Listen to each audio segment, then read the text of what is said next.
So if you're an Aries ascendant, the full moon will be taking place in your third and your ninth house.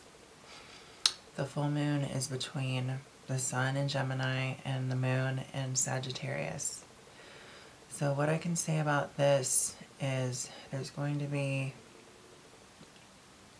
a buildup of energy and a releasing with something that is trying to be learned on a basic level that has exercised the mind to expand and think of something higher, as far as some knowledge that could create some sort of breakthrough or just create some more room to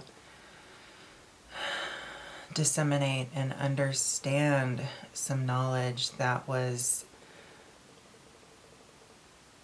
in Gemini on a basic level entertained. And with Sagittarius, it is wanting to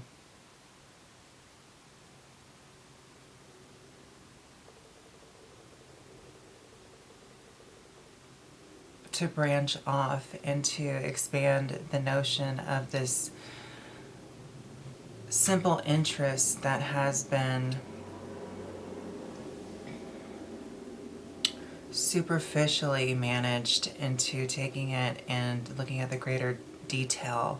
and broadening the desire to want to learn and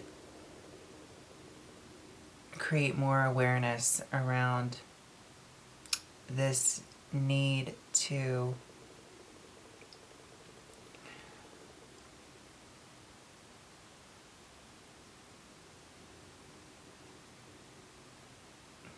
really understand one's spiritual path here with Sagittarius, and this happening in your ninth and third house, Aries. And also Aries with, I'll go ahead and talk about two different aspects that will be involved. And the planet Saturn retrograde is giving support to this full moon for you, Aries. It is creating a isosceles triangle, which it's sextiling the moon in Sagittarius, and it's trining the sun in Gemini. And what I can say about this is Saturn is just creating more structure and having you take those, well, take the mind and what you're interested in learning and how you want to really go down deeper and expand your knowledge and your wisdom and expand the awareness around the basic foundations of how you're going to really disseminate and articulate and receive the knowledge necessary to create more detail and depths regarding what it is that you are learning that interests you, that really gets your mind excited to just broaden the horizon around this learning endeavor of yours that has something to do with some higher knowledge that can actually help you gain further enlightenment within your spiritual path. With Sagittarius in the ninth house, the moon being that intuitive sense of what it is that you want to illuminate and shed light on and learn and use it and apply it practically in your life, and to be able to share it with others. So Saturn is creating or giving a lending hand to to this full moon happening in your 3rd and 9th house in Gemini and Sagittarius, and with Saturn sextiling, or actually trining the sun here in your 3rd house. It is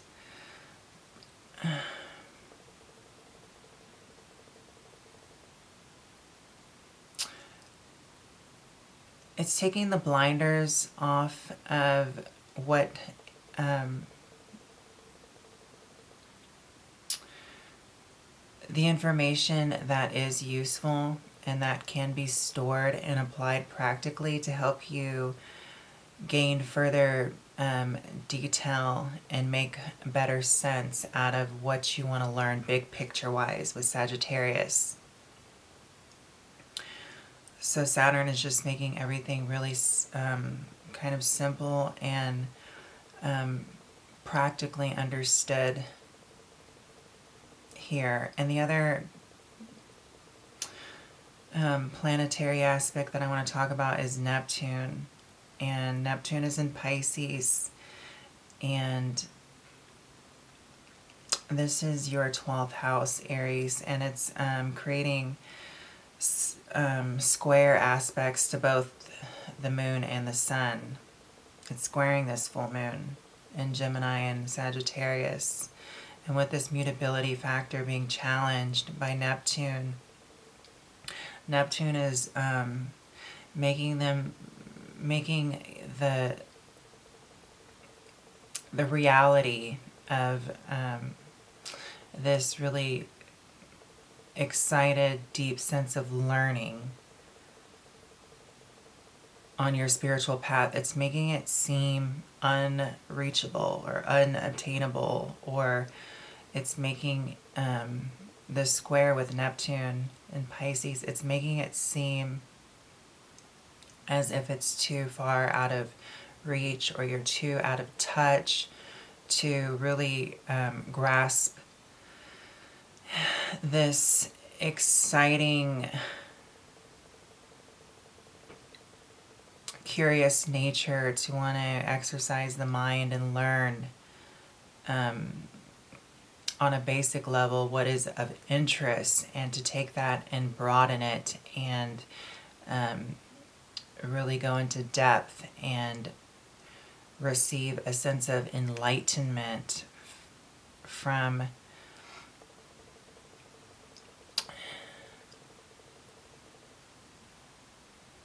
gaining deeper wisdom and knowledge from the ground level of learning. That's something that interests you, and just really taking it to new heights and expanding your consciousness and awareness of how much you can build off of what you're learning, and how it really gets your mind motivated and excited here.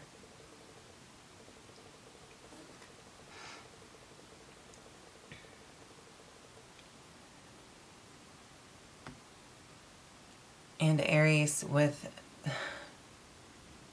the new moon happening at the end of the month, it will be in Cancer. So the new moon is going to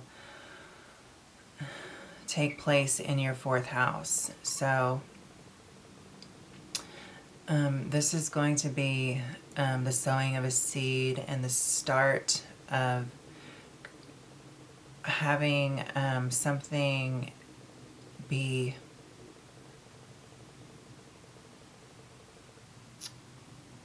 or come into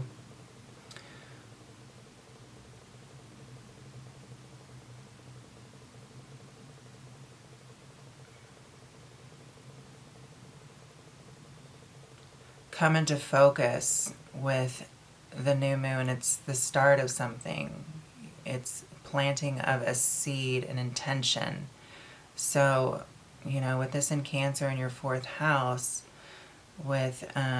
we'll talk about Jupiter squaring, because Jupiter is in Aries, which is another cardinal sign here. there's going to be something that is going to be the start of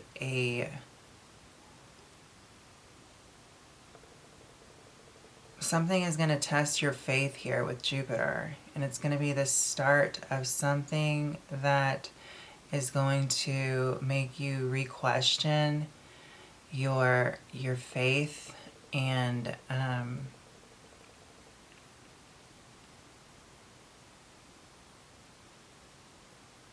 whether or not you feel like you have everything that initially brings you some sort of joy within home. So this is where this starts a new cycle as far as a moon cycle. This new moon going on in your 4th house in Cancer, squaring Jupiter here, in Aries, which, is in your 1st house, is the start of just feeling as if you really are experience any growth or expansion within home, and all of this is going to be brought into focus so that you can start creating the intention around some of this square energy, which is tension with Jupiter, and it's wanting to help you focus on creating a more solid spiritual foundation within home, and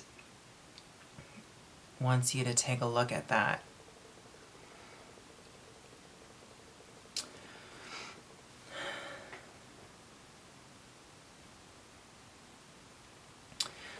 So for Taurus, then the full moon will be going on in your second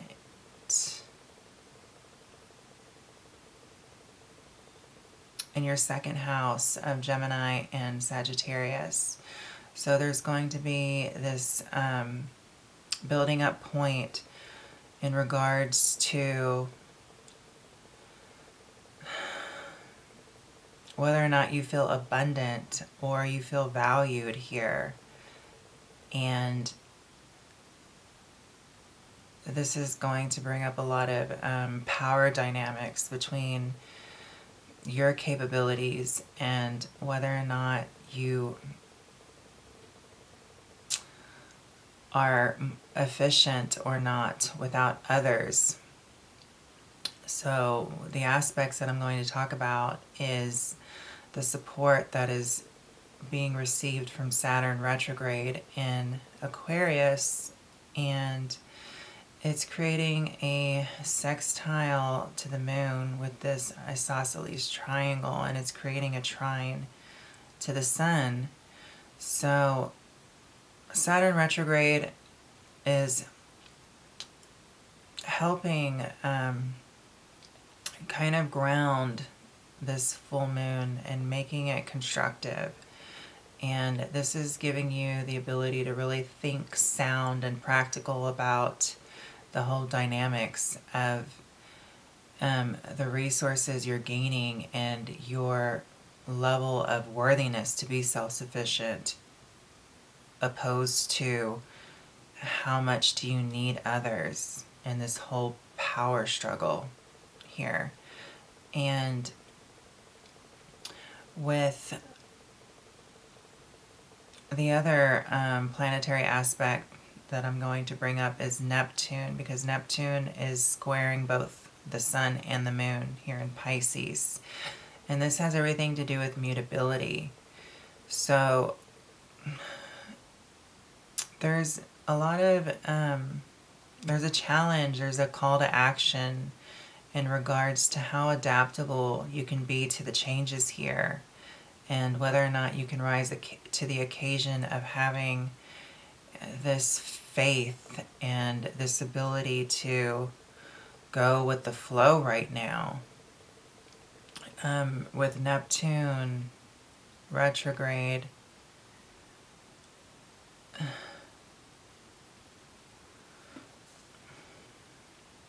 or not necessarily, well, yes, with Neptune in his current position, squaring this full moon in Pisces, it's just making it unclear as to how you're going to realize the solution in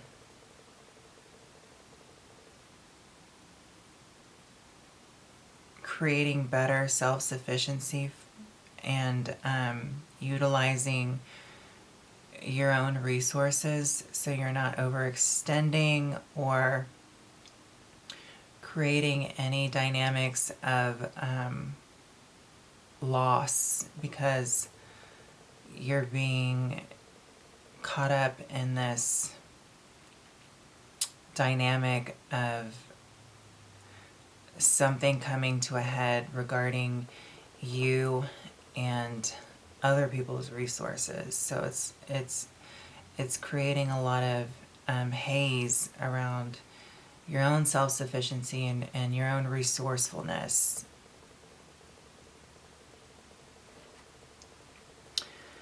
So also, Taurus, the new moon is happening in Cancer, and this is going to, for you, it's going to happen in your third house. So here, there's a setting of an intention, and there's a new moon cycle in regards to your mind here and how you feel about community and, relationships with siblings and upbringing here. And there's going to be this square from Jupiter. So what is holding you back, in a sense, not allowing you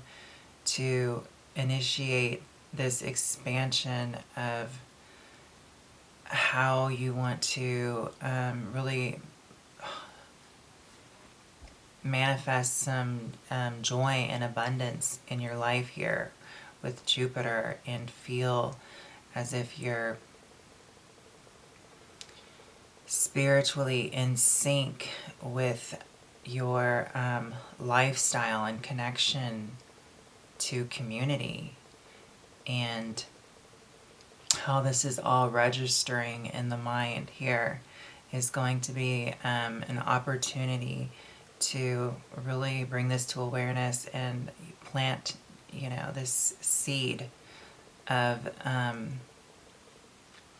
resolving what it is that you need to come back into alignment